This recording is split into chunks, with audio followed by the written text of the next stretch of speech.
Hello दोस्तों, आपका स्वागत है अपने YouTube चैनल साइंस युद्ध पर। तो आज की वीडियो में देखते हैं क्लास 12 केमिस्ट्री में चैप्टर नंबर 2 इलेक्ट्रोकेमिस्ट्री चल रहा था। तो उसमें आपने रेडॉक्स अभिक्रिया को पढ़ लिया था बहुत ही अच्छे तरीके से और ट्रिक के द्वारा, और उसके एग्जाम्पल को भी आपने बहुत अच्छे तरीके से समझ लिया था।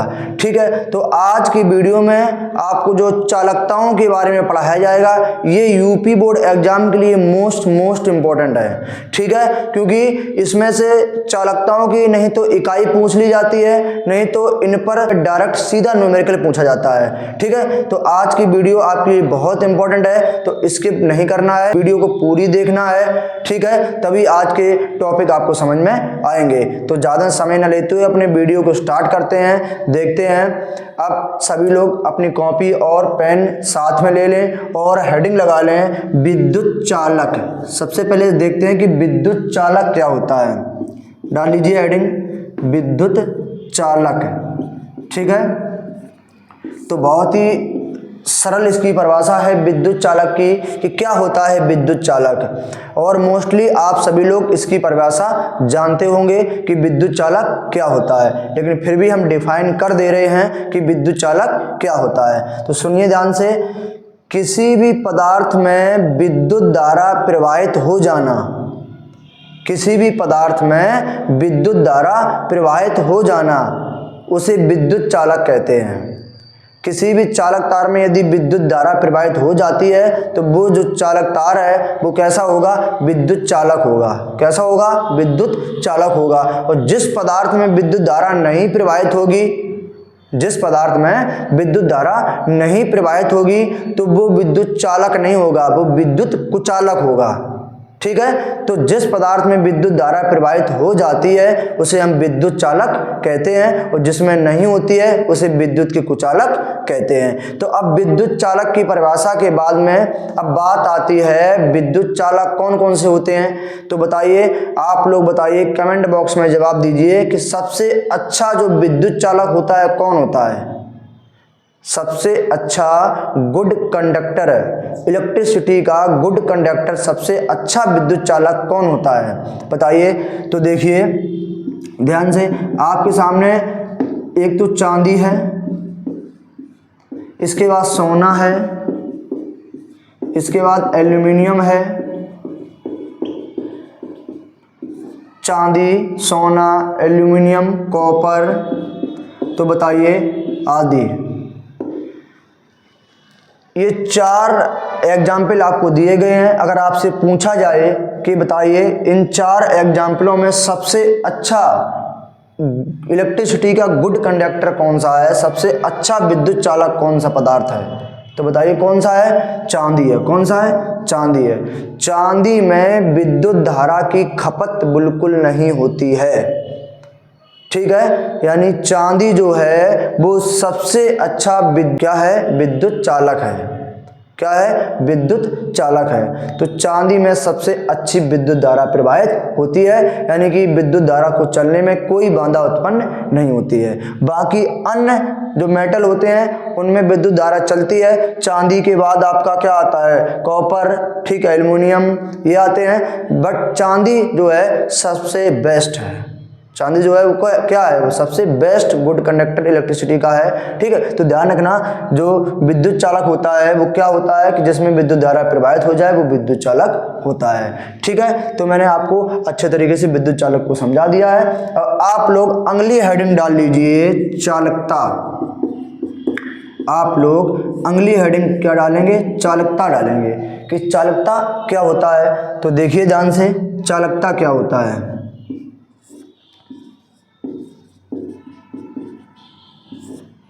चालकता बहुत ही सरल परिभाषा है चालकता की। सभी लोग ध्यान से बोर्ड की तरफ देखिए और हेडिंग भी अपनी कॉपी में लगा लीजिए और साथ में लिखते जाएं और नोट्स बनाते जाएं, जिससे आपको एग्जाम के एक मंथ पहले रिवीजन करने में कोई प्रॉब्लम ना हो। इसलिए नोट्स बनाना बहुत जरूरी है। ठीक है, तो देखिए इसकी परिभाषा क्या है।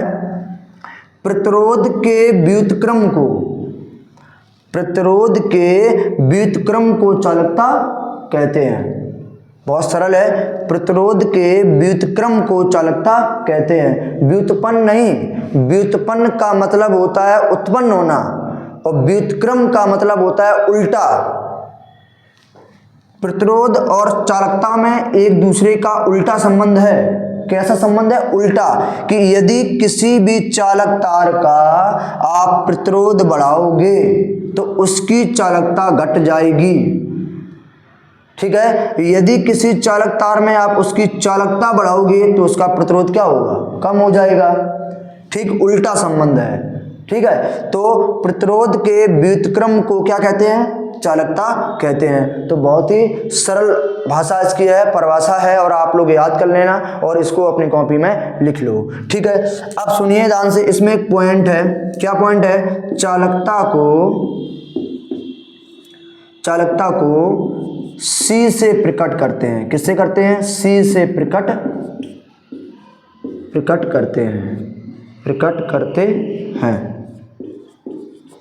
चालकता को C से प्रकट करते हैं। तो बहुत ही सरल है। अब सुनिए ध्यान से, इसका मात्रक क्या होता है? इसका SI मात्रक जो होता है चालकता का, SI मात्रक। SI का मतलब हो गया इंटरनेशनल सिस्टम, अंतरराष्ट्रीय प्रणाली। ठीक है, तो SI मात्रक जो होता है इसका, वो होता है सीमेंस होता है। क्या होता है? सीमेंस होता है। ठीक है, और इसको अगर अल्फाबेट में लिखना है तो कैसे लिखेंगे? सीमेंस। इस प्रकार से सीमेंस लिखते हैं। तो चालकता का जो SI मात्रक है वो क्या है? सीमेंस है। तो आप सभी लोग इसका स्क्रीनशॉट ले लीजिए और बढ़ते हैं नेक्स्ट टॉपिक की तरफ। तो अब सभी लोग अब जो टॉपिक पढ़ने जा रहे हैं वो मोस्ट इम्पोर्टेंट है। ठीक है, यानी कि यूपी बोर्ड एग्जाम में इन टॉपिकों से क्वेश्चन जरूर 100% बनेंगे। तो बहुत ही ध्यानपूर्वक इन टॉपिकों को अच्छे तरीके से समझिए आप। ठीक है, और हम पूरे इन तीनों टॉपिकों को ट्रिक के द्वारा आपको याद करवा देंगे। ठीक है, बहुत ही बेहतरीन ट्रिक है। बस आप बोर्ड की तरफ ध्यानपूर्वक देखते रहें और आपको परिभाषा याद हो जाएंगी। बस इसकी जो यूनिट है, मात्रक है, इसको आपको याद करना पड़ेगा। ठीक है, तो देखिए ध्यान से। तो सभी लोग पहली हेडिंग डाल लीजिए, विशिष्ट चालकता। क्या हेडिंग है? विशिष्ट चालकता। ठीक है, अब देखिए ध्यान से, इसकी परिभाषा को कैसे आप याद करेंगे। तो अभी हम इसकी ट्रिक बनाकर तैयार कर रहे हैं। ठीक है, विशिष्ट चालकता।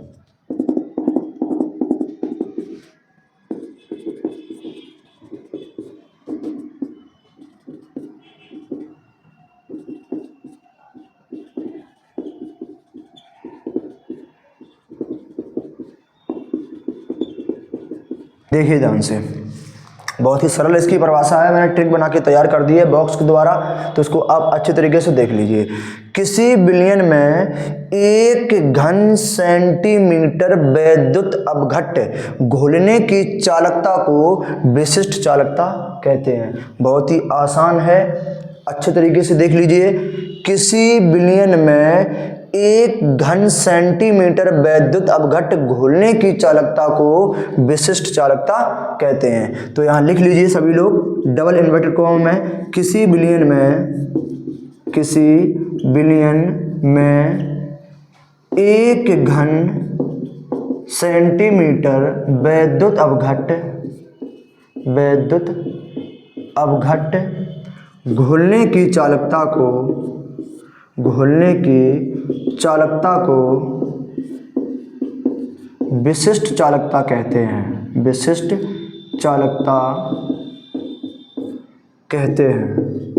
ठीक है, तो बहुत ही सरल इसकी परिभाषा है। आप सभी लोग अच्छे तरीके से इसको देख लीजिए और याद कर लीजिए। ट्रिक के द्वारा आपको डायरेक्ट ही इसकी परिभाषा याद हो जाएगी। यदि ये परिभाषा आपको याद नहीं होती है तो आप अथवा लगा लीजिए। इसकी दूसरी परिभाषा 1 लाइन की है। क्या है इसकी दूसरी परिभाषा? देखिए ध्यान से, विशिष्ट चालकता। विशिष्ट, इसकी दूसरी जो परिभाषा है ये एक लाइन की है, आप लोग ध्यान पूर्वक देखिए।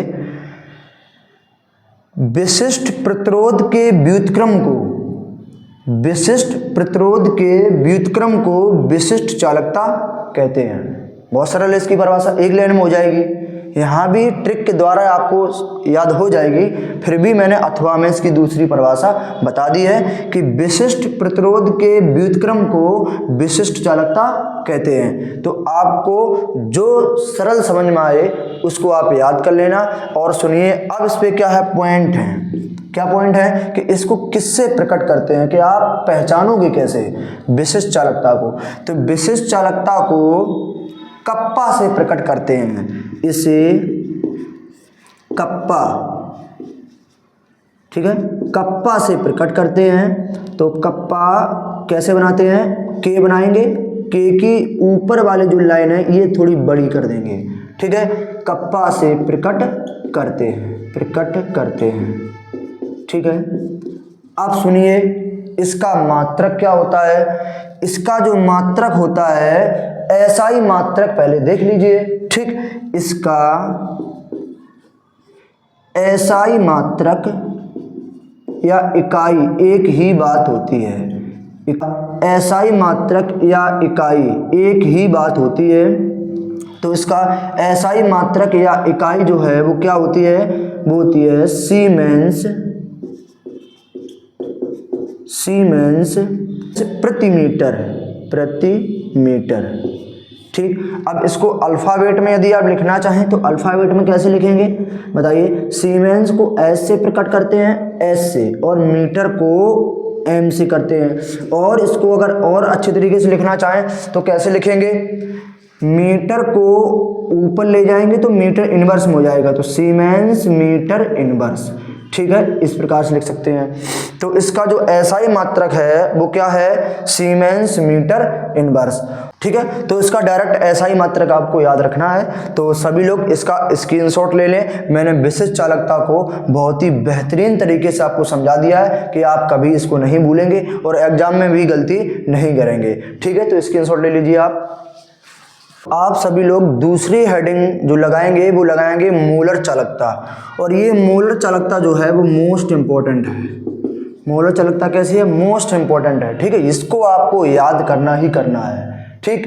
और हम इसकी ट्रिक बनाकर तैयार कर रहे हैं और आपको चुटकियों में याद हो जाएगी, सेकंडों में याद हो जाएगी। बस आप बोर्ड की तरफ देखते रहें, केमिस्ट्री को एकदम हलवा बना देंगे, ठीक है। तो आप लोग अच्छे तरीके से मेरे चैनल के साथ जुड़े रहिए। और आपसे एक अनुरोध है कि वीडियो आप जरूर शेयर करें, वीडियो आप जरूर शेयर करें जिससे कि मुझे मोटिवेशन मिल सके, ठीक है। और लाइक शेयर कमेंट तो करना ही करना आपको है। यदि मेरे चैनल पर नए हों तो चैनल को सब्सक्राइब जरूर कर लें। आपको हम बहुत ही अच्छे तरीके से, नए तरीके से, अच्छा कंटेंट के साथ, अच्छी ट्रिक के साथ आपके लिए जुड़े रहेंगे। तो देखते हैं, इसकी ट्रिक बनाते हैं। किसी विलयन में एक मोल, किसी विलयन में एक मोल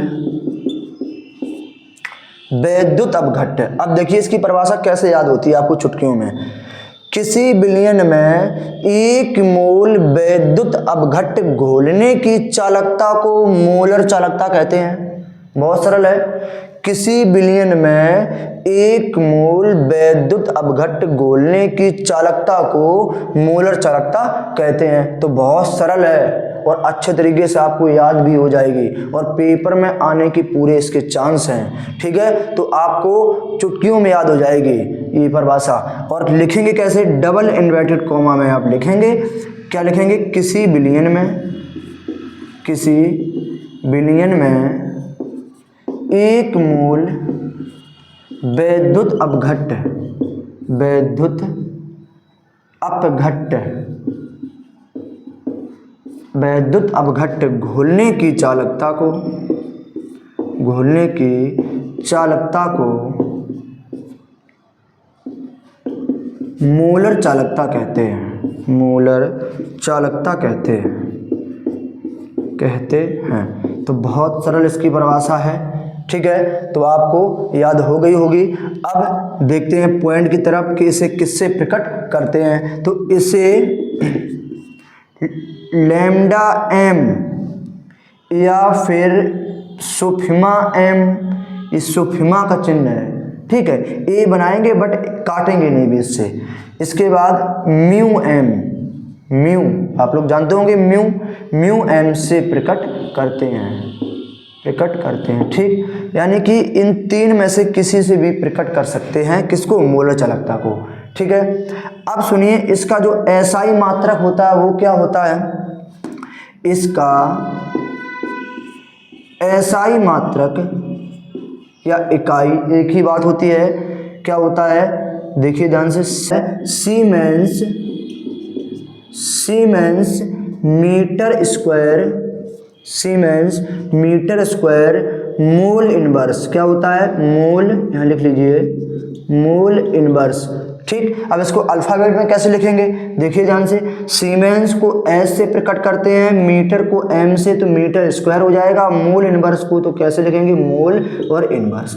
तो बताइए इसका जो एसआई मात्रक है वो क्या है, siemens metre square mole inverse होता है, ठीक। इसके बाद में इसके जो व्यवहारिक मात्रक हैं वो दो हैं, फर्स्ट और सेकंड। कौन कौन से हैं, सीमेंस सेंटीमीटर स्क्वायर, कौन सा, सीमेंस सेंटीमीटर स्क्वायर और मोल इनवर्स होता है, ठीक। व्यवहारिक मात्रक नंबर 1 और नंबर 2 कौन सा है, ओम इनवर्स, क्या है, ओम इनवर्स सेंटीमीटर स्क्वायर, ओम इनवर्स सेंटीमीटर स्क्वायर और मोल इनवर्स होता है। तो इसका एसआई जो मात्रक है वो क्या है, वो siemens metre square mole inverse है, और व्यवहारिक जो मात्रक हैं वो कौन कौन से हैं, siemens centimetre square mole inverse और ohm inverse centimetre square mole inverse होता है, ठीक है। तो आप सभी लोग, तो अब देखते हैं इसका सूत्र क्या होता है, देखिए ध्यान से, सूत्र आप सभी लोग इसका देख लीजिए क्या होता है। इसका सूत्र होता है लैम्डा एम बराबर कप्पा इंटू 1000 बटे में एम, क्या होता है, लैम्डा एम बराबर कप्पा इंटू 1000 बटे में एम। लैम्डा एम बराबर आपको पता है मोलर चालकता, कप्पा बराबर आपको पता है विशिष्ट चालकता, एम बराबर जो होता है कैपिटल एम है मोलरता, क्या होता है, मोलरता, जो आपको न्यूमेरिकल में दी जाएगी।